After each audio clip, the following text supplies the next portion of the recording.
Et salut à tous, nouveau chapitre de One Punch Man aujourd'hui.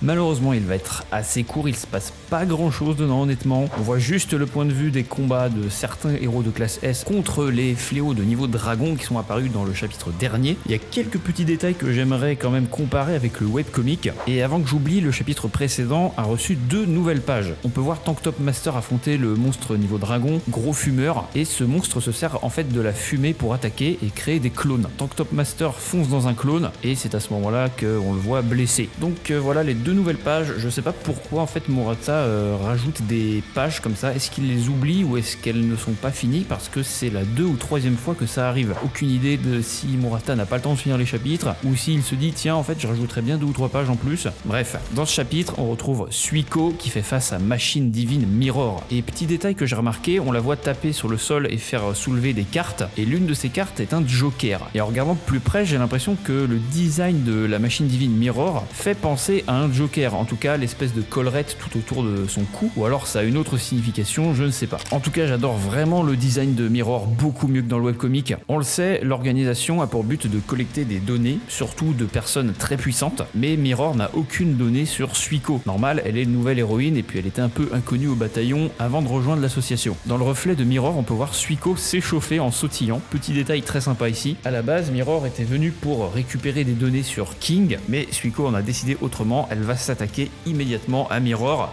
et on ne verra pas la fin de ce combat, en tout cas pas dans ce chapitre, il faudra attendre probablement dans 2 semaines voire 1 mois. Pendant ce temps-là dans la ville N, Tank Top Master fait toujours face au monstre fumeur et il gonfle ses poumons à bloc, il utilise l'inspiration profonde du Tank Top afin d'aspirer toute la fumée nocive de la ville. C'est très impressionnant, je pensais pas que Tank Top Master était capable de faire une chose pareille, on le voit aspirer absolument toute la fumée de toute la ville. Ce n'est pas une attaque, mais ça reste impressionnant. La portée de cette technique, si on peut appeler ça, fait quand même plusieurs pâtés de maison. Et alors qu'il est toujours en train d'aspirer la fumée, sorti de nulle part, arrive Flashy Flash. Le retour du GOAT, il utilise un coup de pied submersif de la lame du vent. Grâce à Tank Top Master qui a aspiré toute la fumée, il a pu y voir un peu plus clair, sauf qu'il a attaqué un clone et pas l'original. On le voit alors utiliser une espèce de technique, il fait tournoyer son sabre extrêmement vite, ça crée des tornades et il one-shot le monstre avec les entailles éclairs déchireuses du ciel. Et c'est une partie du webcomic dont j'aimerais revenir. Flash dit qu'il s'est servi des rouleaux ninja secrets laissés par Void. On n'a pas plus de contexte que ça parce que Void, au final, il est redevenu humain. On suppose donc que Flash et certains des Teninto sont retournés au village ninja afin de s'entraîner. Et en plus de ça, choper des rouleaux secrets de techniques ninja très anciennes et très puissantes. Mais dans le webcomic, ça se passe différemment. Je sais pas si vous avez regardé mes précédentes reviews, mais à la base, Void, il se fait one-shot et terminé, il n'y a pas de sauvetage de God, etc. Et Saitama confisque les armes de Void. Il donne un katana à Flash et un katana à Sonic, et c'est à ce moment-là que les 2 ninjas se servent comme au supermarché, ils lui prennent toutes ses armes et les rouleaux qui se trouvaient alors sur lui. Je pense que dans le manga, ils auraient pu préciser un peu plus du style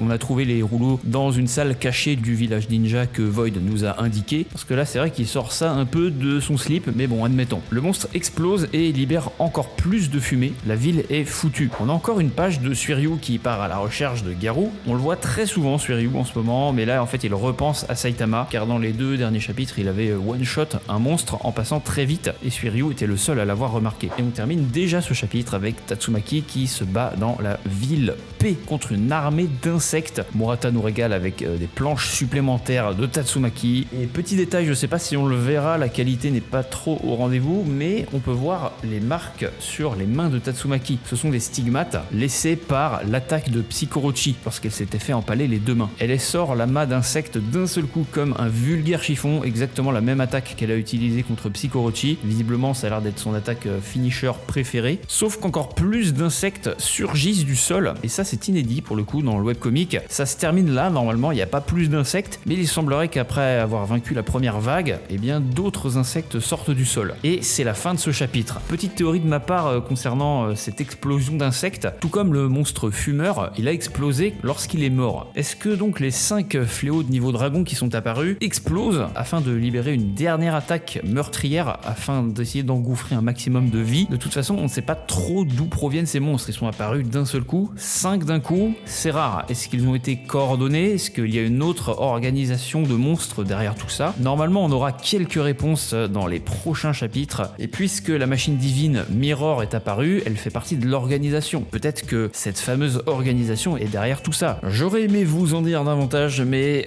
c'est la fin de ce chapitre, il n'y a rien d'autre à dire. J'ai oublié quelques trucs dans ma dernière vidéo Actu One Punch Man, et depuis que je l'ai faite, il y a d'autres petites infos qui sont apparues. Je vais les garder pour la prochaine fois, c'est pas très important. De toute façon, dès qu'il y aura des news pour la saison 3, vous serez les premiers à le savoir, ne vous en faites pas. Je vous invite à rejoindre mon serveur Discord d'ailleurs si vous voulez pas rater ces news. Et sur ce, je vous dis à la prochaine, ciao.